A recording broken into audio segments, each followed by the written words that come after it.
आज मैं आप लोगों को सिखाऊंगा कि हैंड स्टैंड कैसे करते हैं, उसकी जो प्रोग्रेस की एक्सरसाइजेज हैं प्रोग्रेशन के, वो आपको बताऊंगा।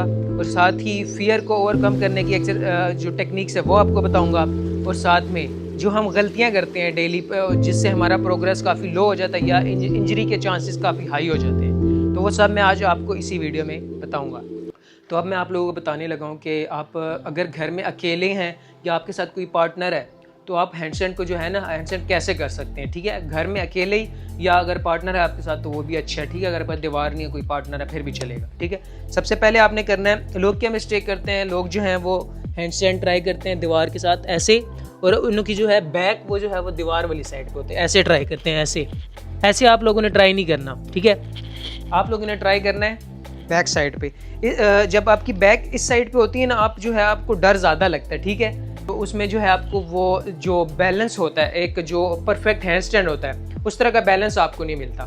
तो अभी मैं आपको बताता हूँ कि आप लोगों ने कैसे इसको ट्राई करना है। ये थोड़ा इजी वे भी है, इसमें आप स्टेप बाय स्टेप जो है ना हैंड स्टैंड को ऊपर लेके जा सकते हैं। और इसमें बिल्कुल वो जो एक कर्व होती है बनाना शेप की तरह, वो नहीं होगी इसमें। तो सबसे पहला स्टेप क्या करना है, अपने हाथ बिल्कुल यहाँ पे ग्रिप अच्छी रखनी है और बिल्कुल ऐसे ओपन, ना ऐसे हो आपके ना ज़्यादा ओपन हो, ऐसे हो कि नॉर्मल हो लेकिन उंगलियां आपकी थोड़ी ओपन हो वहाँ पे। तो सबसे पहले हम हाथ नीचे अच्छे से रखेंगे और अपनी लेग्स को थोड़ा थोड़ा ऊपर लेके जाएंगे। इसमें क्या है कि आप गिरेंगे नहीं एकदम से, क्योंकि जब हम बैक हमारी साइड पे होते हैं तो हम ऐसे ऐसे ट्राई करते हैं, ऐसे कभी लेग लेके जाते हैं और कभी दोनों ऐसे, तो थोड़ा हमें इसमें थोड़ा जो है वो थोड़ा सा मुश्किल होता है।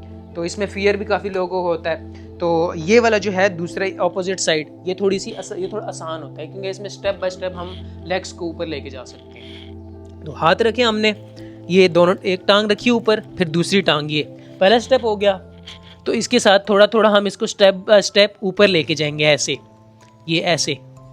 ठीक है, तो जब आपको इसका फियर निकल जाए, जब आप इसको पूरा हैंड्स लेग्स आपकी ऊपर चली जाए, उसके बाद आपने नेक्स्ट स्टेप क्या इसमें ऐड करना है, आपने थोड़ा सा दूर रहना है दीवार से और लेग्स को ऐसे बिल्कुल स्ट्रेट कर लेना है, ऐसे। ये इससे क्या है कि आपका जो शोल्डर है इसमें जो है इसकी स्ट्रेंथ बढ़ेगी, साथ साथ आपका फियर भी ख़त्म होता जाएगा थोड़ा थोड़ा। देन इसको जब आप ये 3-4 दिन, हफ्ता इसको ट्राई करेंगे, उसके बाद जो है आप बिल्कुल स्ट्रेट हैंडस्टैंड ट्राई कर सकते हैं। और बिल्कुल आपने स्टेप वाइज जाना है। ठीक है, एकदम से आपने ना इसको एकदम से जल्दी से नहीं करना। ठीक है, आराम आराम से करना है बिल्कुल। और थोड़ा थोड़ा आपने जो है दीवार के करीब होते जाना है, ये ऐसे।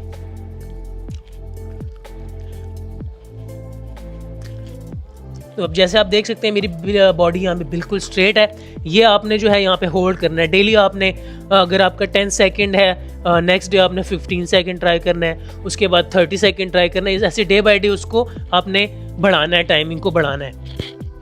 तो यहाँ तक जब आपका प्रोग्रेस हो जाए तो नेक्स्ट स्टेप आपने क्या करना है, आपने जो अपनी लेग्स है ना दीवार से दूर लेके आनी है, एक एक करके। ठीक है, मैं आपको स्टेप बाय स्टेप बताता हूँ।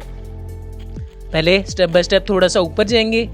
कभी भी आपने हैंड स्टैंड में जल्दी नहीं करनी, क्योंकि इसमें आपको इंजरीज के काफ़ी ज़्यादा चांसेस होते हैं। तो इसमें क्या करना है, आपने एक लेग दूर करनी है, ऐसे आगे लेके आनी है दीवार से, फिर साथ दूसरी भी लेके आनी है, ऐसे। ये ओके, एकदम आपने नहीं लेके, नहीं, पहले आपने इसको होल्ड करना है, एक टांग को होल्ड किया, फिर आपने दूसरी टांग को लेके आना है, ऐसे। क्योंकि आप बिगनर है तो आपको थोड़ा सा टाइम लगेगा और इसमें आपको डर भी लगेगा। ये डर वाला जो सेक्शन है वो मैं आपको बाद में समझाऊंगा। ऐसे ये देखें, ये यहाँ पे आपने ऐसे होल्ड करना है। ठीक है, तो इस स्टेप के बाद ये जब आपने अगर जब इसको इस स्टेप को भी कर लिया, आपकी दीवार से दोनों टांगे बाहर आ रही हैं, इसमें मसला क्या आता है, आपको डर लगता है कि आप पीछे गिर ना जाइए, ऐसे। इसमें आपको मसला ये आता है कि आप गिर जाते हैं, इसमें आपको डर लगता है कि आप गिर ना जाए।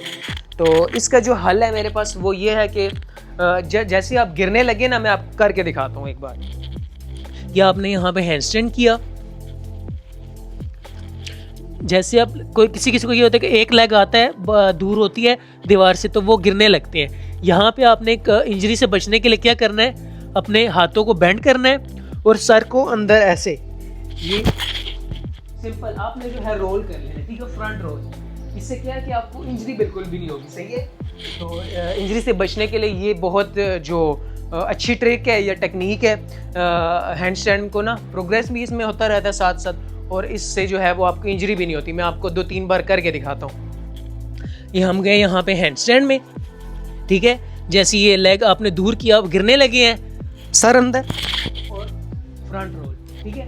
ये आपने तब तक करना है जब तक आपका डर निकल, ठीक है। इससे आपका डर खत्म हो जाता है। आप ये 1-2 वीक्स करेंगे, ट्राई करेंगे डेली, तो ये आपका जो है फियर कम हो जाएगा, ठीक है। अच्छा, तो यहाँ पे जो कैमरा मैन है हमजा फिलिप्स, जो कि एथलीट भी है, ट्रिगर भी है, उन्होंने मेरे से एक क्वेश्चन किया है ना कि हम जो है, मैंने तो काफ़ी ज़्यादा देखे लोग इस साइड से ट्राई करते हैं ना, जिनकी बैक दीवार की तरफ होती है, तो हम इस तरह क्यों नहीं ट्राई करते। तो इसमें मसला नहीं है, लेकिन जो बिगनर्स होते हैं ना, प्रो एथलीट्स के लिए तो मसला नहीं है, वो कर लेते हैं। लेकिन जो बिगनर्स हैं ना, उनके लिए मसला क्या होता है कि उनकी ना यहाँ से लेग्स ही ऊपर नहीं आती ना, ऐसे वो इसमें काफ़ी जो है ना ये यूँ ट्राई करते हैं, लेकिन उनसे ये वाला स्टेप ही नहीं हो पाता, ठीक है।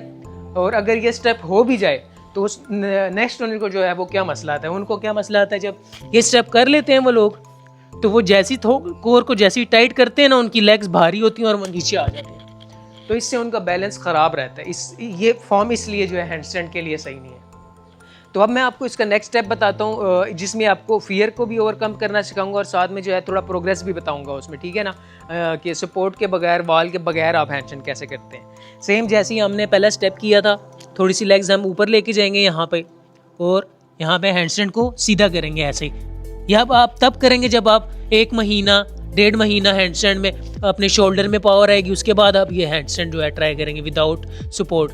तो इसके बाद जो आपका फियर, वो जो गिरने वाला होता है, उसको आपने कैसे बचाना है, मैं आपको ट्रिक या टेक्निक बोल रहे हैं इसको, मैं वो आपको बताने जा रहा हूँ, ठीक है। सेम वैसे ही एक तो रोल हो गया, जो फ्रंट रोल था, हैंडस्टैंड किया आपने, और अब आप गिरने लगे हैं पीछे, आपने क्या करना है, सर अंदर किया, रोल कर लिया, ओके। तो एक टेक्निक ये है कि जैसे आप गिरने लगे, एल्बो को बेंड करें और आगे की तरफ रोल कर लें, या आपने इक्विपमेंट्स यूज़ करनी है, मैट्रेस या मैट, इस तरह चीज़ों पे करनी है, ठीक है। और इसमें एक और चीज़ आप ऐड कर सकते हैं, ठीक है। तो जिन लोगों को ये मसला है फ्रंट रोल, आप इसमें ये चीज़ ऐड कर लें। जैसे आप हैंडस्टैंड करें, ऊपर जाएं, ये लेग्स ऊपर, हैंडस्टैंड, जैसे गिरने लगे ना आप लोगों ने क्या करना है, बॉडी को टर्न करना है और यूँ खड़े हो जाना है। मैं आपको फिर एक बार फिर रिपीट करके दिखाता हूँ। हैंडस्टैंड किया, गिरने लगे, बॉडी को टर्न किया, लेग नीचे लगा ली। ये बहुत अच्छा जो है ना अल्टरनेटिव है, जो आपको मैंने रोल करके बताया। कुछ लोगों को ये होता है कि गर्दन नीचे लगेगी, सर लगेगा, उसका जो है डर होता है, उसका फियर रहता है, तो उसको जो है उसके अल्टरनेटिव में ये काफ़ी अच्छी टेक्निक है। मैं एक बार फिर आपको कर के दिखाता हूँ, तो आपको इसको समझने में आसानी हो। यो लेग्स अप, देन जैसे आप पीछे गिरने लगे, देखिए आर्च बंद रहा है, बॉडी ज़रा सी घुमाई, और ये इससे क्या है कि इंजरी काफ़ी बच जाती है, आपका फियर जो है वो कम होता रहता है। मैंने खुद जब प्रोग्रेस किया था हैंडस्टैंड, तो मैं भी उसमें यही ऐसे ही करता था। तो गाइस, अब मैं आप लोगों को बताऊंगा कौन कौन सी जो मिस्टेक्स है जो आपने अवॉइड करनी है, कौन कौन सी गलतियां आपने नहीं करनी है हैंडस्टैंड के प्रोग्रेशन के दौरान, एक्सरसाइजेस के दौरान, ठीक है। सबसे पहले उसमें है जो बनाना शेप होती है, जिसमें आपकी कोर बिल्कुल लूज़ का आपने की होती है, ठीक है ना, कोर सॉरी बैक आपने लूज़ की हुई होती है, ठीक है। तो उसमें जैसे आप हैंडस्टैंड करते हैं, हैंडस्टैंड करने के बाद आपका जो बैक होती है वो बिल्कुल लूज़ होती है, जिसकी वजह से आपका ये आर्च बना रहता है, ये जिसकी वजह से आप नीचे गिर जाते हैं, ठीक है। मैंने वो टेक्निक यूज़ की है जिससे मुझे इंजरी भी नहीं हुई, जिससे मैं गिरा भी नहीं हुई नीचे ज़मीन में, जिससे मेरे ज़मीन के साथ दोस्ती नहीं हुई। तो ये चीज़ है कि आपने बिल्कुल भी नहीं करनी, ठीक है। आपने ना हैंडस्टैंड बिल्कुल स्ट्रेट रखना है, ठीक है। आपने कोर को भी टाइट रखना है और लोअर बैक जो है उसको भी थोड़ा सा स्ट्रेट रखना है, लूज नहीं होने देना, ठीक है। हैंडस्टैंड बिल्कुल स्ट्रेट करना है, ये इस तरह, जैसे देखिए अभी बिल्कुल स्ट्रेट है। आपने बिल्कुल जैसे ही मैं बैक को लूज करूंगा, मेरा जो है लेग्स नीचे जाएंगी और मैं गिरने लगूंगा, ठीक है। ये गलती आपने बिल्कुल भी नहीं करनी। नेक्स्ट जो मिस्टेक है, आपने जो आपके जो एल्बो का जॉइंट है और शोल्डर जॉइंट, इसको आपने बिल्कुल स्ट्रेट रखना है, ठीक है ना।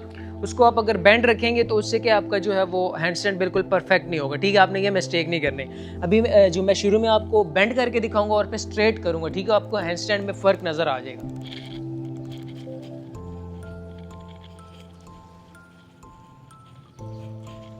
ये देख सकते हैं आप, इसमें मेरे एल्बो भी स्ट्रेट हो गई है और शोल्डर भी स्ट्रेट हो गया है। तो नेक्स्ट मिस्टेक जो आप करते हैं उसमें क्या करते हैं जो बिगनर्स होते हैं, बिल्कुल जो है ना एक्सप्लोसिव किक मारते हैं। जैसे ये क्या करते हैं, यूँ करते हैं स्पीड में ना, वो किक करते हैं जिसकी वजह से उनका बैलेंस बिल्कुल भी नहीं बनता। ये मिस्टेक नहीं करनी, आपने बिल्कुल काम रहना है, ईजी होके बिल्कुल करना है, ठीक है। आए, खड़े हुए, आराम से हाथ लगाए, आराम से हैंड स्टैंड करना, ओके। आपने बिल्कुल ईजी होके करना, यूँ नहीं यहाँ पे आए और आपने फ्रंट हैंड स्प्रिंग की तरह यूँ किया। ये क्या होता है, इससे बंदा एकदम से आप क्रैश कर जाते हैं, ठीक है। तो ये कुछ मैंने आपको मिस्टेक्स बता दी जो आपने बिल्कुल अवॉइड करनी है हैंड स्टैंड के दौरान। तो जितनी भी अभी तक आपको मैंने टेक्निक्स एक्सरसाइजेस बताई हैं कि आपने डेली ट्राई करनी है, और मेन आपने सेफ्टी का बहुत ख्याल रखना है, इक्विपमेंट्स यूज़ करनी है, और मेन चीज़ आपने ना कभी भी डीमोटिवेट नहीं होना, आपने ज़रूर ट्राई करना है। बस उठ के ना निकल जाओ, किसी भी ना कुछ भी एक्सरसाइज करो, लेकिन बेड को अपने ज़रूर छोड़ो, आप ज़रूर निकल जाओ, फ़ोन को छोड़ो, ज़रूर इस हेल्दी एक्टिविटीज़ हैं उनकी तरफ ज़रूर आओ। डेली आप पुलअप्स करो, पुशअप्स करो। मैंने खुद जब स्टार्ट किया था मैं भी ऐसे ही घर में ट्राई करता था, और आज अल्हम्दुलिल्लाह बहुत चीज़ें मैंने सीख चुका हूँ। और आप घर में अकेले भी स्टार्ट कर सकती हैं। लोग झूठ बोलते हैं कि आपके पास कोई इक्विपमेंट ना हो, कोच ना हो, नहीं सकते, सीख सकते हैं आप, लेकिन ये थोड़ा सा टाइम ज़्यादा लगता है। तो आपको बहुत बहुत गुड लक, आपके लिए बहुत बड़ी शुभकामनाएं और बहुत सारा ख्याल रखें आप। Thank you. गुड डे को जाने दो आप।